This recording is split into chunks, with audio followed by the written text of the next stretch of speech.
Tech ലോകത്ത് നിന്നുള്ള വാർത്തകൾ. ബഹിരാകാശ രംഗത്ത് പുതുചരിത്രമെഴുതിയ ISRO. ശ്രീഹരിക്കോട്ടയിലെ സതീഷ് ധവാൻ സ്പേസ് സെന്ററിൽ നിന്നുള്ള 100ാം വിക്ഷേപണ ദൗത്യം ഇസ്രോ വിജയത്തിലെത്തിച്ചു. ഇന്ന് രാവിലെ 6:23 രണ്ടാം നമ്പർ ലോഞ്ച് പാഡിൽ നിന്ന് കുതിച്ചുയർന്ന GSLV F-15 റോക്കറ്റ് രണ്ടാം തലമുറ ഗതിനിർണയ ഉപഗ്രഹമായ NVS-2 വിജയകരമായി ഭ്രമണപഥത്തിൽ വിന്യസിച്ചു. ചൊവ്വാഴ്ച പുലർച്ചെ ആരംഭിച്ച 27 മണിക്കൂർ കൗണ്ട് ഡൌൺ പൂർത്തിയാക്കിയതിനു ശേഷമാണ് GSLV F-15 കുതിച്ചുയർന്നത്. ISRO chairman V. നാരായണൻ ചുമതലയേറ്റതിനു ശേഷമുള്ള ആദ്യ ദൗത്യമായിരുന്നു ഇത്. മലയാളിയായ തോമസ് കുര്യനായിരുന്നു മിഷൻ ഡയറക്ടർ. ഗതിനിർണയ, ദിശനിർണയ ആവശ്യങ്ങൾക്കായി ഇന്ത്യ വികസിപ്പിക്കുന്ന നാവിക് സംവിധാനത്തിനു വേണ്ടിയാണ് 2250 കിലോഗ്രാം ഭാരമുള്ള ഉപഗ്രഹം വിക്ഷേപിക്കുന്നത്. ഈ ശ്രേണിയിലെ ആദ്യ ഉപഗ്രഹം NVS-Node 1 2023 മെയ് 29 വിക്ഷേപിച്ചത്.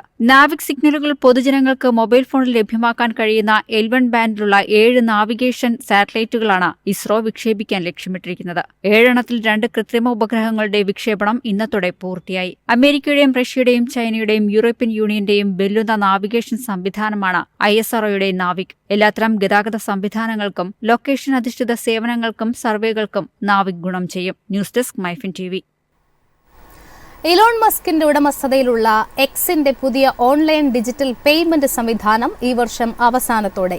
വിസയുടെ പങ്കാളിത്തത്തോടെയാണ് എക്സ് ആപ്പിൽ പുതിയ സാമ്പത്തിക സേവനം അവതരിപ്പിക്കാനൊരുങ്ങുന്നത്. എക്സ് മണി മാറ്റത്തിലേക്കുള്ള പുതിയ കുതിച്ചുചാട്ടമാകുമെന്ന് എക്സ് CEO ലിൻഡ യാക്കാരിനോ പറഞ്ഞു. US പ്രധാന ക്രെഡിറ്റ് കാർഡ് നെറ്റ്വർക്കായ വിസയുമായി സഹകരിച്ചുകൊണ്ടാണ് പുതിയ പേയ്മെന്റ് സംവിധാനം നിലവിൽ വരികയെന്നും ലിൻഡ വ്യക്തമാക്കി. 2022 മസ്ക് ട്വിറ്റർ ഏറ്റെടുത്തപ്പോൾ നൽകിയ വാഗ്ദാനമാണ് നടപ്പിലാകാൻ പോകുന്നത്. Messaging, social networking, peer to peer പേയ്മെന്റുകൾ, ഇ-കോമേഴ്സ്, ഷോപ്പിംഗ് എന്നിവയുൾപ്പെടെ നിരവധി സേവനങ്ങൾ ഒരു കുടക്കീഴിൽ ലഭ്യമാക്കുകയാണ് ലക്ഷ്യം. എക്സ് വിസ പങ്കാളിത്തത്തിലുള്ള വിസ ഡയറക്റ്റ് വഴി എക്സ് വാലറ്റിലേക്ക് ഉപഭോക്താക്കൾക്ക് സുരക്ഷിതവും തൽക്ഷണവുമായ ഫണ്ടിംഗ് അനുവദിക്കും. ഇത് ഡെബിറ്റ് കാർഡുകളുമായി ബന്ധിപ്പിക്കാമെന്നും വ്യക്തികൾക്കും ബാങ്ക് അക്കൗണ്ടുകളിലേക്കും പണമടയ്ക്കാൻ സൗകര്യമൊരുക്കുമെന്നും അധികൃതർ അറിയിച്ചു. 41 രാജ്യങ്ങളിൽ എക്സ് മണി രജിസ്റ്റർ ചെയ്യുന്നതിനുള്ള നടപടികളിലാണെന്നും 1 വർഷത്തിലേറെയായി ഇതിനു പിന്നിലാണെന്നും അധികൃതർ പറയുന്നു. കടുത്ത വെല്ലുവിളികൾക്കിടയിലും എക്സിന് ജനങ്ങൾ നൽകിയ സ്വീകാര്യത കണക്കിലെടുത്താണ് എക്സ് മണി യാഥാർത്ഥ്യമാക്കുന്നതെന്നും കമ്പനി അറിയിച്ചു. News desk MyFin TV. കാറുകളുടെ വില വർദ്ധിപ്പിക്കാനൊരുങ്ങി ജാപ്പനീസ് വാഹന ബ്രാൻഡായ ഹോണ്ട.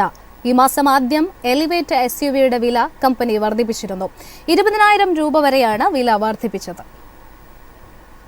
പല മോഡലുകൾക്കായി ക്രമേണ വില വർദ്ധിപ്പിക്കാനാണ് കമ്പനിയുടെ തീരുമാനം. ഇതിന്റെ ഭാഗമായി പ്രീമിയം സെഡാനായ ഹോണ്ട സിറ്റിയുടെ വിലയിലും മാറ്റങ്ങൾ വരുത്തി. 20,000 രൂപയോളം കമ്പനി വില വർദ്ധിപ്പിച്ചുവെന്നാണ് പുതിയ റിപ്പോർട്ടുകൾ. SVMT, VMT, VXMT, VX CVT, ZX-MT, ZX-CVT എന്നിവയുടെ തിരഞ്ഞെടുത്ത വേരിയന്റുകളിൽ പുതിയ വിലകൾ ബാധകമായിരിക്കും. ഹോണ്ട സിറ്റിയുടെ പുതിയ എക്സ് ഷോറൂം വില ഇപ്പോൾ 11.82 ലക്ഷം മുതൽ 16.63 ലക്ഷം രൂപ വരെയാണ്. Wireless Android auto, Apple CarPlay എന്നിവയുള്ള 8 inch touch screen infotainment system, leather upholstery, rain sensoring വൈപ്പറുകൾ, wireless phone charger, cruise control, sunroof, ambient lighting തുടങ്ങിയ ഫീച്ചറുകൾ ഹോണ്ട സിറ്റിയിൽ നൽകിയിട്ടുണ്ട്. 1.5 ലിറ്റർ പെട്രോൾ എഞ്ചിനാണ് ഹോണ്ട സിറ്റിക്കുള്ളത്. ഇത് 121 bhp കരുത്തും 145 Nm പരമാവധി ടോർക്കും സൃഷ്ടിക്കുന്നു. 6 speed manual 7 step CBT gear ബോക്സുമായാണ് കാറിന്റെ എഞ്ചിൻ ഘടിപ്പിച്ചിരിക്കുന്നത്. 6 എയർ ബാഗുകൾ, tyre pressure monitoring system, electronic stability control, rear view camera, ABS with EBD, ADS തുടങ്ങിയ സവിശേഷതകളുമുണ്ട്. News desk MyFin TV. Chinese AI പ്ലാറ്റ്ഫോമായ ഡീപ് സീക്കിനെതിരെ അന്വേഷണം ആരംഭിച്ചു വൈറ്റ് ഹൌസ്. ഡീപ് സീക്ക് ദേശീയ സുരക്ഷയ്ക്ക് ഉയർത്തുന്ന അപകട സാധ്യതകളെക്കുറിച്ചാണ് US അന്വേഷണം. കുറഞ്ഞ ചെലവിൽ മികച്ച സേവനങ്ങൾ നൽകുന്ന ഡീപ് സീക്ക് ആഗോള ടെക് ഭീമന്മാർക്ക് ഭീഷണിയുയർത്തുന്ന സാഹചര്യത്തിലാണ് ട്രംപിന്റെ നീക്കം. ഡീപ് സീക്കിന്റെ വരവ് ടെക് മേഖലയിൽ ആശങ്കകൾ സൃഷ്ടിക്കുന്ന സാഹചര്യത്തിൽ ദേശീയ സുരക്ഷാ കൌൺസിൽ സ്ഥിതി അന്വേഷിക്കുന്നതായി White House press secretary Karoline Leavitt സ്ഥിരീകരിച്ചു. ഡീപ് സീക്ക് ഇതിനകം തന്നെ ടെക് വ്യവസായത്തിൽ തരംഗങ്ങൾ സൃഷ്ടിച്ചിട്ടുണ്ട്. ആപ്പിളിന്റെ ആപ്പ് സ്റ്റോറിൽ ദിവസേനയുള്ള ഡൗൺലോഡുകളിൽ ChatGPTയെ മറികടന്ന് ചൈനീസ് ആപ്പ് 1ാം സ്ഥാനത്തെത്തി.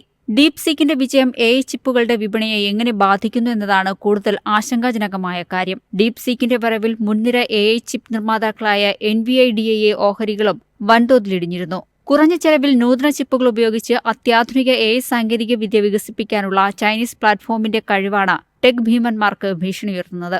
AI മേഖലയിൽ പ്രത്യേകിച്ച് സെമി കണ്ടക്ടറുകളിലും ഇൻഫ്രാസ്ട്രക്ചറുകളിലും വൻതോതിൽ നിക്ഷേപം നടത്തിയുള്ള US ടെക് കമ്പനികൾക്ക് ഇത് ഗുരുതരമായ പ്രത്യാഘാതങ്ങൾ സൃഷ്ടിക്കുമെന്നാണ് റിപ്പോർട്ട്.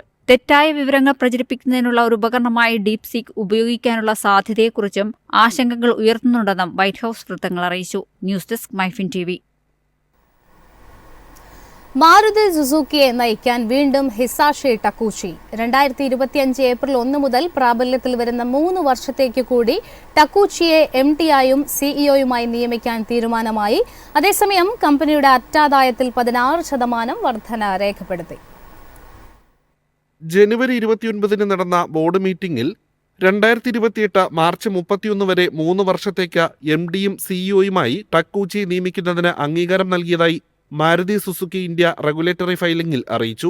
2022 മാർച്ച് 31 കാലാവധി പൂർത്തിയാക്കിയ കെനിച്ചി അയുക്കാവയ്ക്ക് ശേഷമാണ് ടക്കൂച്ചി MD ആയത്. 2019 ജൂലൈ മുതൽ മാരുതി സുസുക്കിയുടെ ബോർഡിൽ അംഗമായിരുന്ന അദ്ദേഹം 2021 ഏപ്രിൽ മുതൽ ജോയിന്റ് മാനേജിംഗ് ഡയറക്ടറായും സേവനമനുഷ്ഠിച്ചിട്ടുണ്ട്. 1986 സുസുക്കി മോട്ടോർ കോർപ്പറേഷനിൽ ചേർന്ന ടക്കൂച്ചി SMC-യിലെയും വിദേശ വിപണികളിലെയും അന്താരാഷ്ട്ര പ്രവർത്തനങ്ങളിൽ വിപുലമായ അനുഭവ സമ്പത്തുള്ള ആൾ കൂടിയാണ്. അതേസമയം ഡിസംബർ 31 അവസാനിച്ച 3-ാം പാദത്തിൽ കമ്പനിയുടെ ഏകീകൃത അറ്റാദായം 16% വർദ്ധിച്ച് 3727 കോടി രൂപയിലെത്തിയെന്ന് മാരുതി സുസുക്കി ഇന്ത്യ അറിയിച്ചു. 1 വർഷം മുൻപ് ഇതേ കാലയളവിൽ 3207 കോടി രൂപയായിരുന്നു അറ്റാദായം. പ്രവർത്തനങ്ങളിൽ നിന്നുള്ള മൊത്തം വരുമാനം ഈ കാലയളവിൽ 38,764 കോടി രൂപയായി ഉയർന്നു. 1 വർഷം മുൻപ് ഇതേ കാലയളവിൽ ഇത് 33,513 കോടി രൂപയായിരുന്നതായും കമ്പനി റെഗുലേറ്ററി ഫയലിംഗിൽ അറിയിച്ചു. News desk MyFin TV.